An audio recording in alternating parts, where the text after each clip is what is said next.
Hello, wonderful listeners. We have some exciting news about our latest podcast episode. It turned out to be a little bit too long and so jam-packed with valuable content and engaging discussions that we decided that it will be the best to split it into two parts.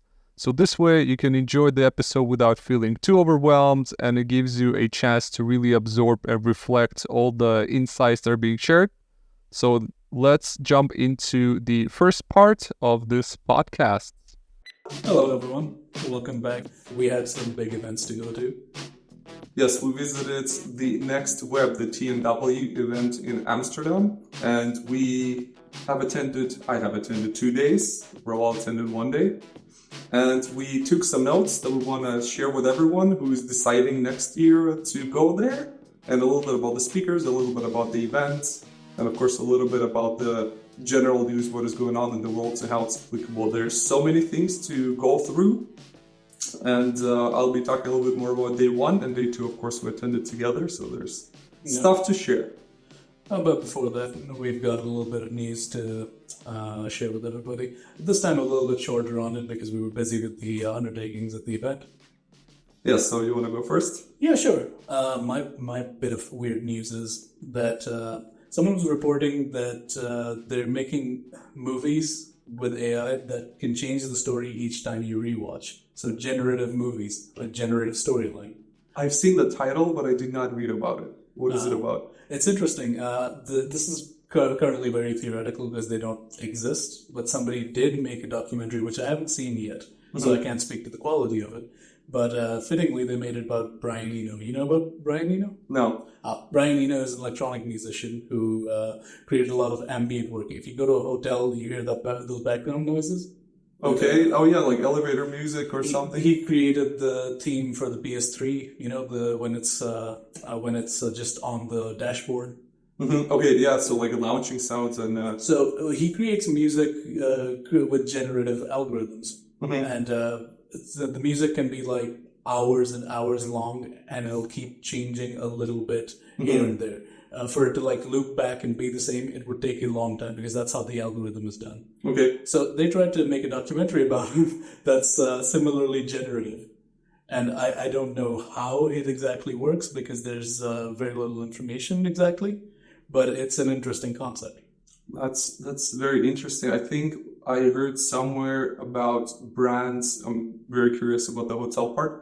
So where brands are having a sound, for example, you know how Netflix sounds, you know how Hulu sounds, you know how Amazon Prime sounds, because you know how Disney sounds, or like 28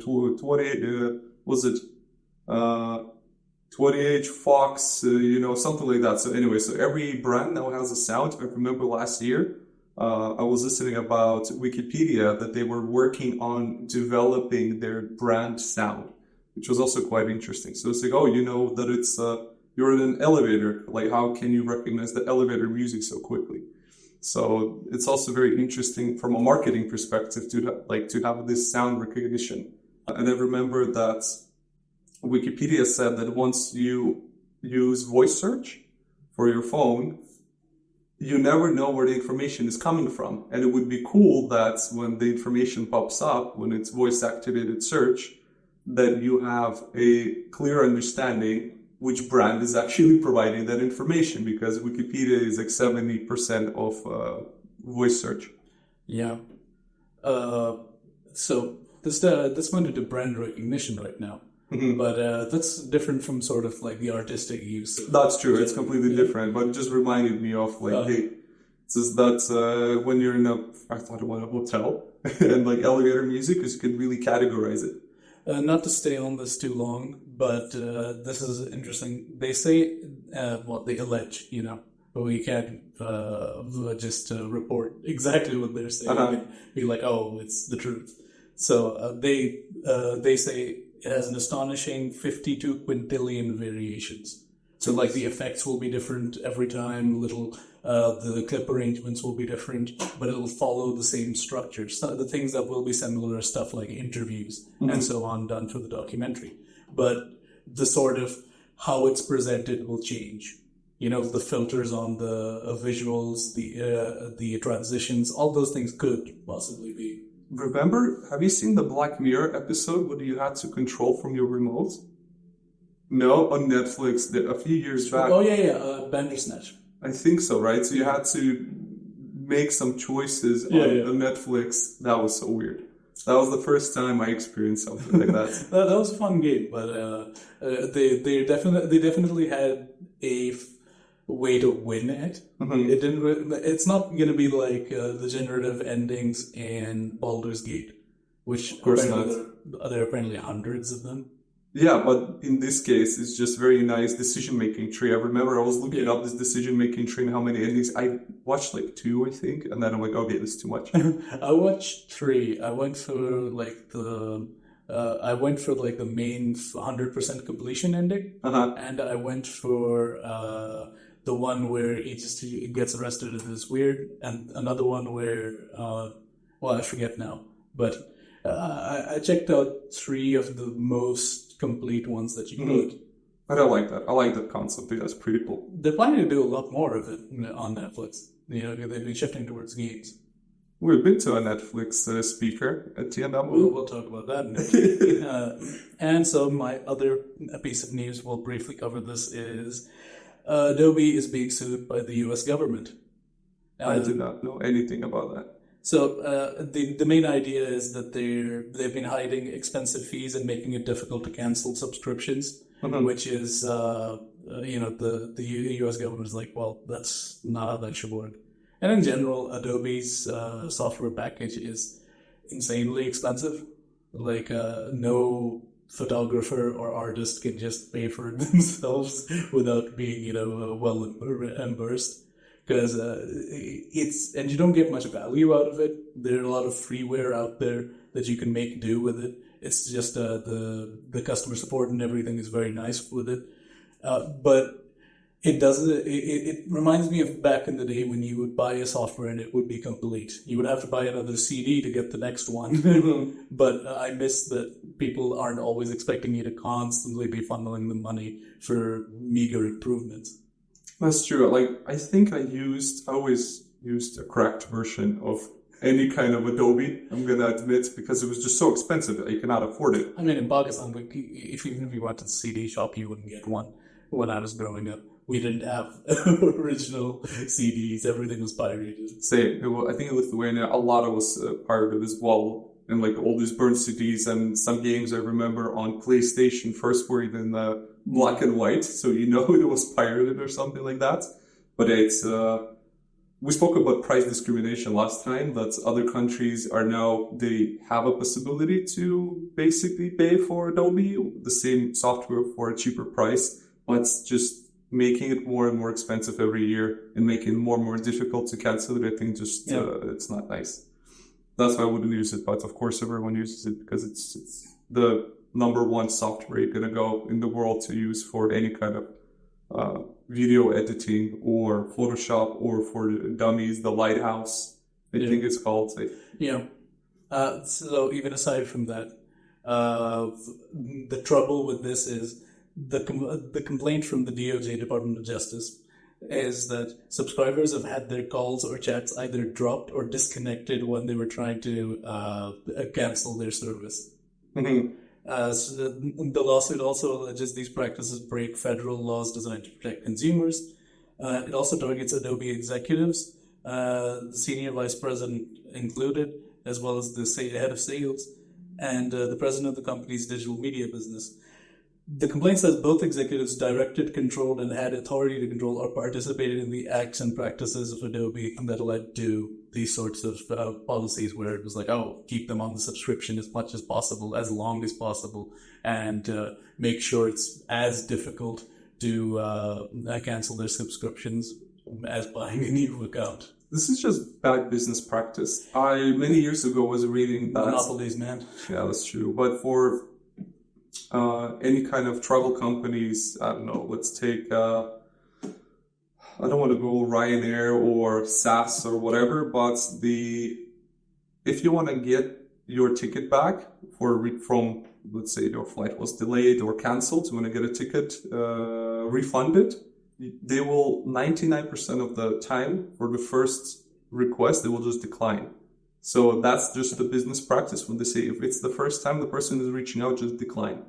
Because that way, a lot of people say, well, okay, I'll just drop it. And that way they just save a bunch of money that they don't have to refund, which is pretty crazy. And then this feels that they pushed it so much that they got in trouble for it. Yeah. Even aside from that, I ever tried canceling a gym subscription? Yeah. Gym subscriptions get really annoying to do as well. And that's like I like the gym I go to, but I'm dreading when I do have to cancel it, if I move or something, because all of the negative reviews on the gym say it's insanely difficult to cancel. For me, they call me if I don't show up for like 2 weeks. It's like, oh yeah, are you planning to cancel? Come over, come back. We're going to do some stuff. And they just like throw freebies at me and stuff. I'm like, yeah, I'm just sick, dude, or I'm traveling or something. But they really, really try you to stay within the gym. Yeah.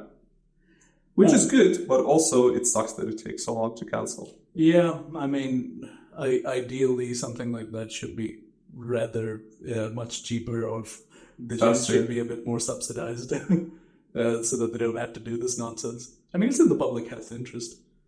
That's also true. They could get some. They should get some subsidies, especially if you want to improve like the rate people pay medical bills for.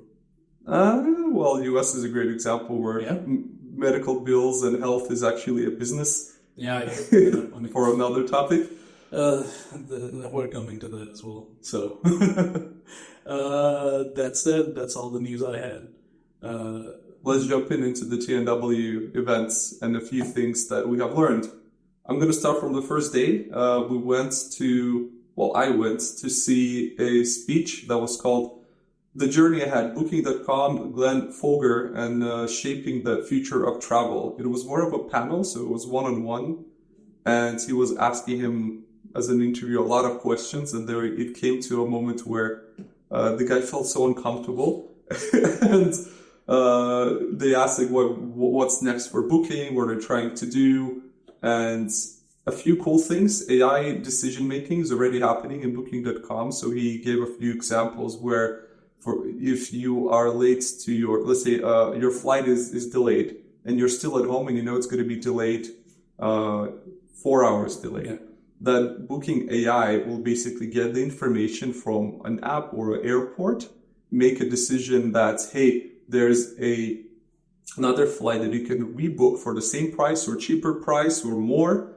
and it will give you in your application, say, hey, there's a flight delay for 4 hours, I found another one at the same time or like half an hour later or earlier, do you want to rebook it, and we'll book everything for you. Or they're using right now also a travel planner, where you say, make a plan for my travel, I'm going to Barcelona, and it basically spits out like what you should do. You know, you can ask ChatGPT to book stuff through Kayak. You can ask ChatGPT to make you a plan what to see, and follow that. So Booking.com already does that, and they said that that's very cool, and that works very well. They also said that they want to communicate this like super fast changes in the schedule. So he said that people are upset when they do not get the information faster.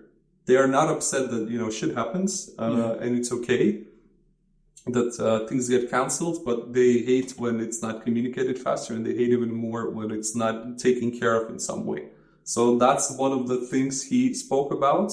They touched upon a topic of that hotels have to raise the price when listing on Booking, and he became so defensive. He said, well, they don't have to. They can just raise the prices on their own hotels. Like, yeah, but then someone's going to go and outbid, just like lower the price, and then you're not competitive because your prices are too high. And he was asking, what do you think if the people are going to go on Booking.com, find what they like, and then just go to the actual website of the hotel and just rebook it? And he said, I don't care, they can do that. I was like, okay, so that's very weird. Yeah, Booking.com has some very strange relationships with their customers. Their client base is always just like, oh, we have to deal with these guys. I wish we didn't have to. It's either them or Airbnb these days. Airbnb is even worse, I think. I switched from Airbnb to Booking. I like Booking a lot, to be honest. And everything I booked for the last 15 things worked through Booking.com. I like it. It's very easy. It's very nice. I'm just thinking that Booking.com became more of a hotel aggregator. Yeah. But even though I remember I was in Croatia and they used Booking.com to book someone's personal house. So it was like Airbnb pretty much, but through Booking. And the question is that these guys, they did not have any kind of security measure. No. So that basically the conversation was as well that, hey, you as Booking.com, you can list someone's personal house or a room, and you also list at the same price, for example, per night at a hotel. But a hotel has all these standards they have to follow. And someone's house doesn't have like an emergency exit, doesn't have any kind of security checks if they have like, use gas in the right way or whatever. Is there a second exit? So like they just don't follow a lot of rules that the hotel. Yeah, exactly. Yeah. So and he said, what do you think about that? Because in European Union, they're also enforcing that. And he's like, well, the European Union is losing money because I'm paying taxes everywhere and blah, blah. It was so weird that he got so defensive in the end. And the moderator, she just dropped it. She's like, okay. I mean, that's what you want to see at one of these conferences, to be honest. Somebody actually asking the questions that matter. That's the part I like, because sometimes they ask the right questions, but sometimes they just did not understand the answer and they just like went with the flow. So sometimes this just becomes a demo reel for the company, you know? Mm-hmm. And if we had some of those, we'll talk about them as they go. That's true. The day two. Then you had a financial fluency one.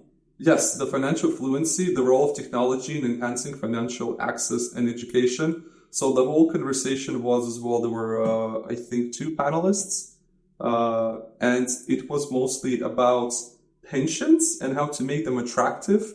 This girl, she's very famous on TikTok. I don't remember her name. I cannot read it as well because I took a picture.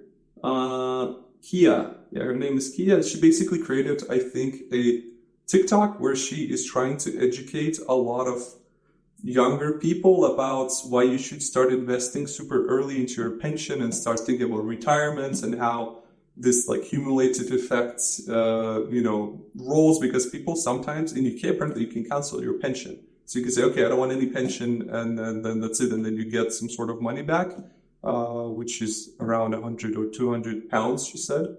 So it's like not super crazy, and people just cancel that and they never come back to it. And when they're 60, they're like, oh, I didn't know I canceled or did not apply to pension, and then they're completely screwed for the future. So the conversation was how to make pensions attractive, and that the Gen Z brain cannot concentrate longer than 15 seconds. And then she really has to try very hard to do that.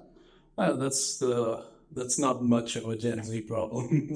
Just general attention span. In general, I think Gen Z just doesn't think there will be a future, so they don't plan for it. As well. And she mentioned that too. She said that a lot of the younger people, they just don't believe that they will have any pension because their parents are an example where in some situation during crisis, the pension fund went bankrupt. And that's it. And they're like, the pension fund went bankrupt, no money is there, or the bank collapsed where they had their pension fund, and that's it, they lost all the money, no one pays them out, and the government covers like, we're going to give you 20% back of your pension, and we're going to reallocate to another pension fund, which you cannot take out. So it was so weird to just listen to it. So I kind of agree that pension is like plan Z for me, because it's like, what if inflation goes so crazy that the pension just doesn't matter anymore? So I understand what she's trying to do, and she's trying to change and educate everyone that, it sucks, but you should still do it. So fun. I've had a 401k plan for about 2 years now. I'm happy that I started that. Yeah, the company I work for actually gives us an option. You can have a bit of your salary repurposed into a 401k. Yeah, you can just add extras, and there's like a specific limit of extras you can contribute. And there are also companies which I like, because they say we're going to match your contribution. So if you contribute extra 200, they're going to match that into your pension fund. Oh, sweet. So I think that's cool. But then again, you're not going to see it until you're 67. And then there was another guy who was there, and he was mostly about investment applications that you can use. And I wrote a phrase that I like very much, say digital confetti, because they also try to make it more attractive for younger people to invest, not only into stocks and into some sort of ETFs, but also to make it kind of micro educational making it digital confetti, so it's very fun and colorful and feels like a game. But also they're promoting gambling like that way. And someone says like, yeah, it's pretty cool, but then people just gamble away because they have no idea what they're doing. It's like, GME go up. Let me buy some GameStop because Rory Kitty on YouTube went live yesterday. So like this is also a bigger problem. So what kind of platforms are these? I do not remember, but the guy is one of the platforms. I would say, oh my God, it's one of the very popular ones in the US. It's not eToro. It was bought they bought another company not so long ago. I don't remember. There's one that is very, very popular, yes, but never mind. It doesn't matter. But a lot of them, they still have this practice of gamification. So this is one of those kind of, there's a large gap in education, how to make pension sexy again, how to bring this financial literacy to younger people and also more, adult people who never thought about, I'm going to invest at least 100 euros every month into some sort of ETF or S&P 500. And then when I'm 68, and they also spoke about that the age of retirement is going up, that the age of retirement is going to be 75 probably, and that the economics is not ready for that. So very interesting. Okay, the next one, tokenization. Can it democratize private capital? Jesus Christ, this is the one which I did not like that much because there were 4 panelists as well.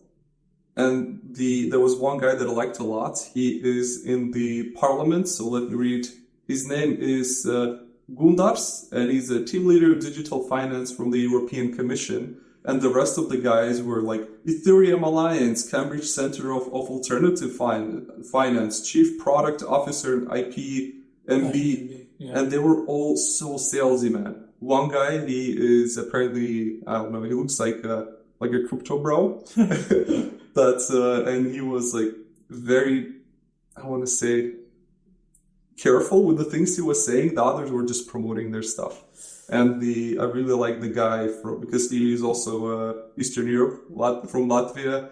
So I feel for him, and he's like, you guys are trying to solve issues of the rich. It's like, my country doesn't have enough money to feed themselves, and you're like, how we can make a tokenized gold. So like, for example, he said, well, you have gold, and you can sell and buy gold using papers, right? Online, just like transact things, and he's like, we're going to tokenize gold, which solves what? So then you can sell it easier. That's all there is to it, I guess. Right, but you can do that as well. So he's like, there are 25 intermediaries in between when you buy and sell something officially. So you have all these trading companies that are just selling you paper money or paper gold that does not exist or doesn't really have like a real contract behind it. Because a lot of people trade and lose money. So he's like, tokenization is going to help trading gold abroad the world. It's like, yeah, but you're going to do exactly the same thing. This just sounds like a cash for gold scheme. Right? It's insane. And they were talking about how this innovation is very important because the financial system that was built back in the 70s and 80s, that the tech industry feels that they are, I felt as well, that they're actually reinventing the wheel. In some parts, I understand when it's a business transaction. And a lot of this conversation was happening for like big boys, big investments, huge trading companies. And that's where I really like the guy because from the European Commission, because he's like, you're solving a problem of billionaires. You're not really solving a problem for the normal folks. And they were having this narrative of like, we have to also bank the unbanked. There's 1 billion people in the world, 1.5 billion people in the world that are unbanked. Therefore, we have to give them a bank account, and this will allow free flow of capital, and blah, blah, blah, which I agree, because I hate Western Union. It takes a lot of money. So I also agree a little bit with them, but I just think it's a problem of the rich. Yeah. I mean, this does sound like the typical blockchain crypto bro obsession with the gold standard. Back in the day, they always keep talking about, we need to return to the gold standard. I think these guys might be very much into that. It was the same refurbished info that you can find from any crypto YouTuber, exactly the same. So I liked it. I liked the conversation. I just didn't like that it was a conversation for someone who is not us. Yeah. I mean, we'll get into it. What happened on the second day, but there was a similar level of disassociation with reality. Yeah, I'm gonna skip a few because they're more of a practical examples. We can summarize it. There was one which was called Deepfakes in Fintech, navigating the challenges of regulating digital identities. And it was one guy who walked out. He looked like a gangster, man. he looked literally like a gangster, like a criminal. And he spoke about how to steal identity. And he owns, I think, a cybersecurity company or something like that. It was very, very interesting in the beginning, but then it faded away because he's like, oh, how can you stop criminals? You have to ID everyone. You need to do KYC for everyone. Banks and governments and companies, they have to know where you live, what you eat, who's your wife, husband, kids, what's their bank accounts, what's their, like everything's like, that's how you prevent cyber crime. You basically point out on the ones who don't register or don't have some digital footprint. We got both extremes of this argument at TNW. On one side, the complete free market version. On the other side, this guy being the totalitarian version. Literally, he's like, just track everyone and everything. It was so bizarre as well. I understand he's coming from a professional standpoint. It's like, oh, now you can fake, because you can fake it was used to be a password. Now you have the fingerprint on your phone. You have a Face ID, and now apparently you can fake all of that, which I understand. I mean, I understand this panic. If everyone's probably heard about those deepfake phone calls you can get. They can scam your grandmother with a video with an audio of you still asking for money in some desperate situation. And those are still happening quite a lot, apparently. Yeah, it's insane. I mean, I'm afraid when we put our voices on a podcast, it can be used. Train it in a minute, and then that's it. Oh, maybe we don't have to do this anymore. We can just train the AI and just plug it in, and it's going to do all the notes. Yeah, I mean, that would not be the point that I was worried about. I was more worried that somebody would call my mother using all this data. Okay, well, I was talking from a point of laziness, not criminality. The optimist versus the pessimist. That's what this podcast comes down to every time. The next one was about mindful AI framework, and in a nutshell, a lady showed an Excel sheet and said, this is the Excel sheet you can use to prioritize what you want to automate and use AI for in your company. And you know what hit me? That no one knows any case studies. Like, she did not give any practical examples. And I think you mentioned that on the second day as well. There's not a single case study. There's nothing that actually solves an issue. They're like, oh, this is how we adapted our design thinking process into using AI. This is how we used the SWOT analysis to do AI framing. This is like literally a workshop about how to do it, but not like whoever did use it and actually resulted in anything. And where they do have case studies, it's usually something human beings can do themselves. Right. Which is the annoying part. I'm like, yeah, you have a guy who knows what these numbers the AI is spitting out mean. He's going to have to interpret the data. And they're just happy enough that an AI did it, rather than whether it did it well or whether it did it in a way that was understandable. Like, look, I come off as the anti-AI guy sometimes in these talks, but I really do want something that makes my job easier. But oftentimes it doesn't. That's true. She did raise 3 good points that I took away from the whole 45-minute workshop. She said you have to understand if AI should help the person to do their job, to make it easier, or to make it faster so he can focus on other things. If it has to do a parallel work, well, let's say to help a human. So I do one part, you do second part. It's not like you're using AI to help you. It's AI does the part that will later on become your kind of, let's say, next step or the previous step. Yeah. And the third thing that I really liked is, which I did not think, which is very simple, is do you want AI to do work when you're not there? So imagine you have a process 10 steps, and then that's like the full process or something, or like efficiency 100%. Well, when you're not there, maybe an AI can do 20% efficiency. But the thing is, it still works. It does 20% of the job. And then when you come back, you have to do 80. So that also offloads something off hours. So that was very interesting. And that's the question I never kind of raised. So moving to day 2, you want to start? Because this is the one you love the most. Oh, of course. Alex saw me seething in the corner, just from the banality of everything these people were saying. We had a few like-minded comrades in the audience who kind of understood that they were being sold a pitch rather than a decent talk. But so this was building on the blockchain. So they wanted to talk about globalization and how all of these processes of transactions and money sharing and digital contracts can be made borderless. And I agree with the idea of making it borderless. I'm not too big a fan of, having unnecessary restrictions that stop you from sharing money or investing in a company. But I'm also one of those people who knows that this is the kind of stuff that's used by bad faith actors, even disregarding the average person who will be like, oh, they're running a scam account or they're selling drugs or something like that.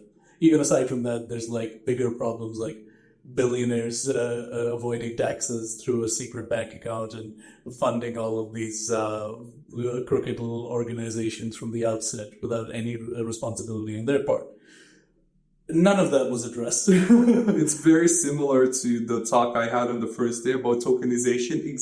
Different panel, different people, exactly same narrative of like, we have to save the millionaires. Sort of a buzzword-driven, disassociated from the common person, sort of tech without solutions kind of speech. And it's like, tech is there, we should use it. Do we? But why? Yeah, exactly. Is it Why? opening things, or is it opening Pandora's box again? Like, I'm not even the type of guy who thinks, like, tech makes the world all that much worse. I think, like, companies make it worse. Tech itself is just there. It's just the tool is how you use it. You can take a hammer and smash someone on the head, or you can use it to build houses. Yeah. It's just the same thing. Yeah, exactly. A lot of people are, like, down on, for example, social media. I think it's fantastic. It's given me a lot of, like, work. It's given me a lot of, like, enjoyment in my life. But I also understand that the companies use the data, which is completely disassociated from the things we use social media for.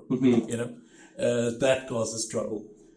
So to me, it's more about like how these systems are used. And these people had no sense of systemic thought when it came to blockchain.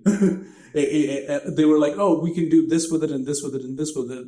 And when somebody asked, wouldn't it cause problems if there's like bad faith actors and you have like completely anonymized servers and it's too easy to create an account where you can funnel thousands of dollars or to launder money or do any of this? And the guy just really sort of like cheerfully looked back at the guy who asked the question and said, KYC, that's what you need to do. I had to turn to Alice because I was like, what's KYC? And he said, because I thought I was missing some sort of technical term. And he said, no, you're just, my face went blank. I was like, no, oh, great. Now you know there are bad faith actors on your blockchain. That's improved the experience so much. At least you know. It's insane. Like, I really saw some people, while including some people in the audience who were just like, face palming or just, having these like deep breaths on some comments that the speaker were saying. Is just some of their commentaries, again, coming from like, I feel nowhere, or they just did not manage to answer it in such a simple way for normal folk to understand. And they just use this high level propaganda, why we should use this tech and what is going to solve. But for the KYC, or they said Web 2 doesn't matter. The IP of was it IP? Yeah, right. Basically that YouTube doesn't matter. YouTube doesn't have any kind of ownership, or the videos have no ownership because it's Web 2. And in Web 3, you can verify that with a smart contract that you are owning a video, a picture, an art piece, a design. But then you had a very nice comment. It's like, try stealing Mr. Beast's video and using it somewhere, you're gonna get like shut down. Yeah, this guy, he literally looked at the audience and was like, there's so much content on the internet and none of it is being used for value generation. And I'm like, what? There's literally entire industries based around calculating the value of each video uploaded. What are you talking about, my man? You're getting paid, like people get paid for it. That's why we have the creator economy, right? It's like everyone wants to create, but we also do this for like educating people and so they can listen because we want to bring value. And then you have this guy who has no value. No one has value. Web3, give me your data, KYC. So like completely against the whole narrative of why, let's say, decentralized blockchain was created. It's like, oh, everyone can mine it, everyone in the world. You can transfer information anonymously everywhere in the world. You can use a private blockchain to kind of keep it behind, like a walled garden within your, I don't know, company. Or you can use a public blockchain if you have to verify something publicly. Yeah. And if you want to anonymize it for the government, you can do it, but you don't have to. This guy's like, yep, this is how you do it. Just criminals are bad to fight. It's very similar to the cybersecurity dude as well. It's like, I just have to know everyone everywhere, what they do, where they live, what they eat, and then what's their bank accounts. And that way we're going to stop fraud. It's also an issue of, for years, these same people will be doubting, blockchain's private and it's secure and nobody needs to know your private business. And then suddenly now the solution is KYC when they need it to be. Right. It's like you cannot have it both ways. I agree with you so much on this one. Like pick one side, This is like a company saying we're actually the freest, but also here's all the rules for your safety. You can't. I have a feeling that they were making so much money when it was anonymized, and now because they have so much money that they have to somehow wash off, they're like, you know what, the regulation is great and we have to know everyone because otherwise they will be in trouble as well. So they kind of pushing the narrative because when it was still decentralized and anonymized, they probably built a business, earned some money, maybe scammed some people, and now they're becoming advocates for something that's otherwise they don't want anyone else to kind of use the same model. Yeah, now at least the sector of crypto these guys work in has like a really bad rep. And I'm always struck by this, which is massive companies like BlackRock enter like the crypto field. And because of that, they want to they've leaned into it as legitimacy now, instead of saying, oh, it's the underground and it's like bespoke and punk and all that, Now they're sort of like, oh, we can put on suits now. That's true. That's like USSR, man.